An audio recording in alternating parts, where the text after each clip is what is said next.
Hey, Eric Anderson here at Fischer headquarters. Today we're going to talk about our Watea line, our free ride lineup of skis. Got everything from hard snow, bumps, trees, all the way over to your waist deep powder days. So we'll start off with the Watea 78 millimeters underfoot, wood core, vertical sidewall, lightweight, good solid construction. This is a good option for somebody who's going to spend a fair amount of time on hard snow surfaces, but is also going to jump into the woods, get into some soft snow, ski some bumps, and mix it up a bit. So probably about 70% hard snow, 30% softer snow.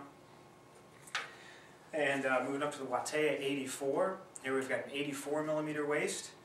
Again, wood core, vertical sidewalls. Watea 84 is a good option for somebody spending about 60% of the time on firmer surfaces, 40% of the time in softer snow, occasional powder day, into the woods. 84 millimeter waist has a good amount of float, but this ski still also rips on the hard pack. This is one of my favorite skis in our lineup, kind of my all-day, everyday ski for skiing on the East Coast.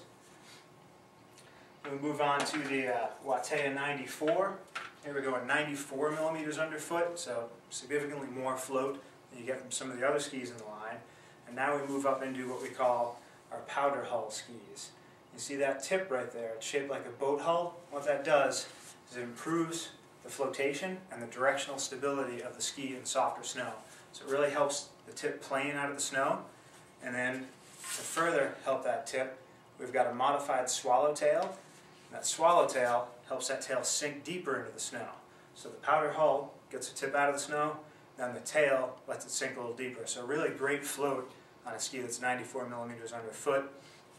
And also, look back at that tail, notched in the tail for skins. All of the skis in the Watea line, with the exception of the twin tip 114, are notched in the tail. So really easy to put on skins.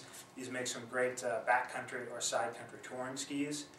The 94 here is a great choice for an all-day, everyday ski for somebody living out west, or an eastern or midwestern skier who's looking for a little more float on the soft days.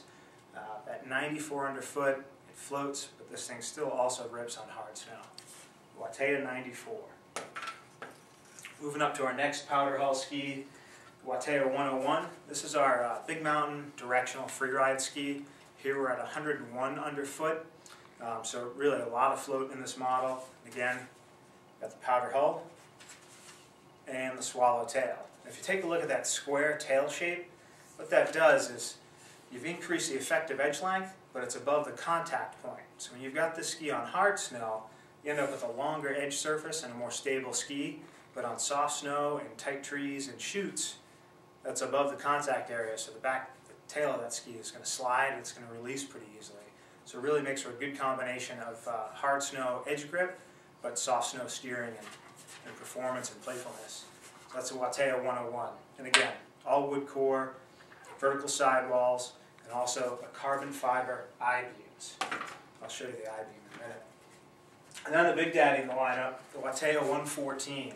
This is the perfect ski for those deep days. 114 millimeters underfoot. It's 146 up in the shovel. Again, got that powder hull tip. We actually won a design award from ISPO for the powder hull. And that's on the 94, 101, and the 114 here. Another design of the 114 that helps this ski out in powder is we've got an extended tip here, so that the side cut actually starts right about here. So we've elongated the tip that allows for more float, and also doesn't make for a ski that's kind of hooky in powder.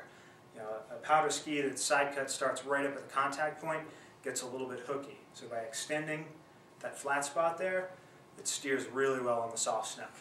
Here we've got a full twin, so for those switch landings out in the backcountry, 114 is a great ticket. And also it's a narrower profile tail. Now it's a 146 in the shovel, but it's only 128 in the tail. It's a little bit of a pintail, so what that does is it allows that tail to sink a little bit deeper in the snow and helps that powder hull really get the front of the ski out of the powder and planes off really nicely. And believe it or not, at 114, this thing still rips a pretty sweet turn on the hard pack. And the secret behind the edge grip and performance on the hard snow is right there. It's a double I-beam construction. That's featured in the 114, the 101, the 94, and the 84. So what that I-beam does is it stiffens the ski up torsionally, so when it's on hard snow, holds really well, but actually lightens the weight of the ski. It kind of gives it metal performance like 2 sheets of metal, but it doesn't add the weight to it. So on that boot pack, when you're going to throw those things over your shoulder, it's a pretty lightweight ski as well as they ski on hard snow. And all that lightweight means that they float even better on the soft stuff. So Watea 114, don't forget about the powder hull, that I-beam construction, and that's the Watea lineup. So have fun out there on the slopes, and we hope to see you on a powder day.